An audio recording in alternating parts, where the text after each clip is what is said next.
ایک جاسوس نے خالد بن ولید رضی اللہ عنہ کو خبر دی 10-12 ہزار کا ایک رومی لشکر بڑی تیزی سے مسلمانوں کے تعاقب میں بڑا چلا آ رہا تھا۔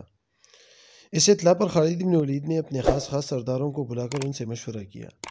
بعض نے رائے دی کہ خیمے اکاڑ کر فوراً ارض عرب کی طرف کوچ کر جانا چاہیے تاکہ ہمیں عمرو بن عاص کی مدد حاصل ہو جائے۔ ان سرداروں کی دلیل یہ تھی کہ اس وقت مسلمانوں کی تعداد صرف 5000 ہے، جبکہ عقب میں آنے والے رومیوں کی تعداد 10-12 ہزار کے درمیان بتائی جاتی تھی۔ چنانچہ اس قلیل تعداد سے دشمنوں کا مقابلہ کرنا کسی طرح مناسب نہیں۔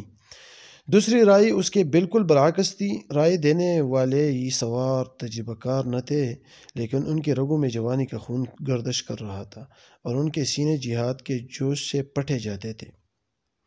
ان سب نے جنگ کے حق میں آواز بلند کی۔ انہوں نے رائے دی کہ قریب ہی کوئی مناسب مقام دیکھ کر ہمیں مورچہ لگانا چاہیے اور اللہ تعالیٰ کے بھروسے پر دشمن سے مقابلہ کرنا چاہیے، کیونکہ اگلی منزل پر پہنچنے سے پہلے ہی دشمن نے گھیر لیا تو افراتفری کا خطرہ ہے اور پھر ہم اپنی مرضی کا میدان بھی حاصل نہ کر سکیں گے۔ آخر خالد بن ولید نے جوانوں کے گروہ سے اتفاق کیا اور کسی معقول میدان کی تلاش میں فوراً سوار دوڑائے۔ ادھر شہنشاہ و ہرقل مسلمانوں کی نقل و حرکت سے غافل نہ تھا۔ مسلمانوں کے 4 لشکروں کے مقابلے میں اس نے بھی 4 زبردست لشکر روانہ کر دیے تھے۔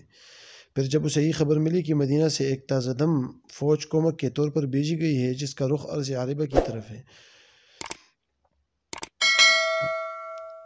تو اس نے فوراً 12,000 کا مزید لشکر ترتیب دے کر ایک مشہور رومی سردار قیلان کے سپر کر کے حکم دیا کہ مدینے سے آنے والی کومک کو راستے ہی میں روک لے تاکہ یہ کومک عمرو بن عاص کے لشکر کے درمیان حائل ہو جائے۔